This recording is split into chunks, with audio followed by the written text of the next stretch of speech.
Hello and welcome to this week's video. How are you doing? Now, we are here today to talk about a certain game called Marvel's Avengers. Original name, right? And why it sort of isn't the most played game ever.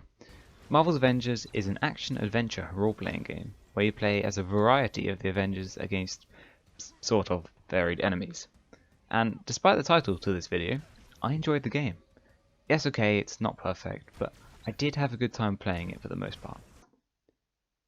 But wait, why has he paused the video? I hear you not asking. Well, that is because we have a sponsor. We don't actually have a sponsor. Instead, we have bad video quality. Yay! Yeah, so it's really laggy, and there's nothing I can do about that. So sorry. It's actually quite annoying a lot of time when it's making it. And this was what came out. Not even my fault. At least I like to think so. So do me a favor and sort of watch the video with your eyes shut, or pretend it's not laggy. Yeah, thanks, and enjoy. Clearly though, a lot of people aren't so sure, at least to a point. As you'll see here, since its release in September 2020, its player base on Steam has dropped to about 1,500 from a peak of 28,000. And I'm not saying that's bad, I'm just saying it's not great. As well as this, the ratings are average at best, with IGN giving it a 6 out of 10. Going back to the current player count, I wanted to compare it to a single player game, but I struggled to find one similar, so in the end I went for Arkham Knight, which was a quite popular game with a good storyline and plenty of stuff to do after, just no multiplayer. So it came out in 2015, and in the last 24 hours it peaked at only 300 less players than the Avengers. Yeah. Right, as we're jumping from positive to positive, despite previously being the best-selling retail game during its first week in the UK, Avengers ultimately sold below expectations, and reportedly Square Enix lost $63 million because of this. Now, to segue nicely into why this is the case, I thought I'd read you an extremely positive review by Vocal Media. Ready? Marvel's Avengers is a boring, repetitive game that absolutely is not representative of all that an Avengers game could be. The single player doesn't trust itself to stand on its own, since it's constantly trying to force multiplayer on you, and is structured completely around war table missions rather than a smooth narrative. Friendly, right? Despite the author sounding about as happy as Batman outside a theatre, they do bring up some valid points. The single player is good in this game. The problem is, like I said, it does feel a bit jarring at times, because of having to use the war table for even the story missions. I understand why they did it, so you could pick separate optional missions along the way, but it doesn't feel very well integrated, and it does break the immersion. As well as this, I do agree with them on the single player front.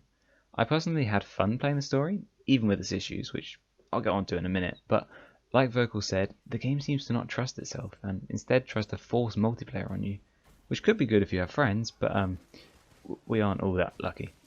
And besides, I love single player games, and I don't really want to combine story with multiplayer, at least for the most part. So, the story, it's enjoyable. If you don't go into it with a negative mindset, then you should have a good time, and most people's problem with the game isn't the story, but rather the endgame and its lack of fun content. However, like all things on Earth, it isn't without its faults.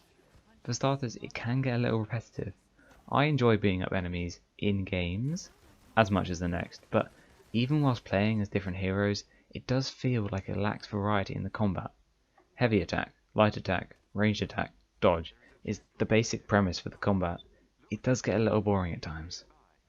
Next up, there are certain points in the story which don't happen often, but where you spend a while running around a place like the Chimera, doing what feels like chores, and often while you're doing this, the game throws tons of information at you. I know it's because this game is a looter, trying to be similar to Destiny, and that's why there's so much to do and upgrade, but I just didn't take it in, and I wanted to move on to the next part of the story. Problem is, the story, of course, isn't infinite, and when you finish it, you're left with the endgame, which isn't quite as good.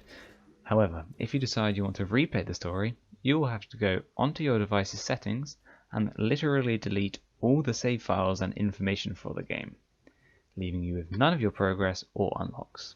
I guess this does make sense with the style the game is going for, but I do wish they had a New Game Plus or some way to replay the story with at least your customization. If not, you have the endgame, which is most people's problem with the game. Although there is still plenty of progression and missions you can gain, the missions themselves have been described as samey and uninspired, and it can also feel like there's little point playing it, which is where most people simply don't. Besides the game itself though, there are a few other factors which may have affected its overall success. To start with, they announced this game almost 4 years in advance, and this isn't necessarily a bad thing. For example, GTA games are often announced years in advance, but could this have affected the sales? Well, yes.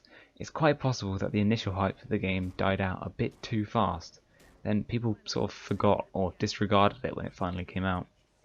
It's also possible that people played the Spider-Man PS4 game in 2018 and enjoyed it. Then, instead of buying the Avengers game, simply waited for the Miles Morales one, which was announced 3 months prior to Avengers release, as they knew it was a safe game to buy if they enjoyed the first. Although, this is up for debate, because the Spider-Man game could have brought some of the Marvel video game hype back, so yeah, what do you think?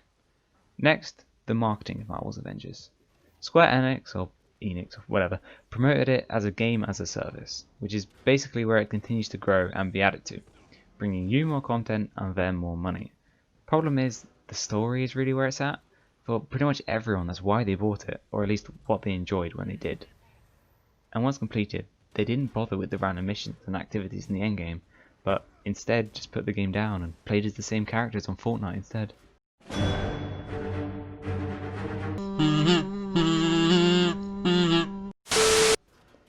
Now, they are, as they said, adding new stuff to the game, like the Hawkeyes and Spider-Man, except they still haven't added Spider-Man, and he's going to be exclusive to PS4, which made everyone about as happy as that Batman thing from earlier.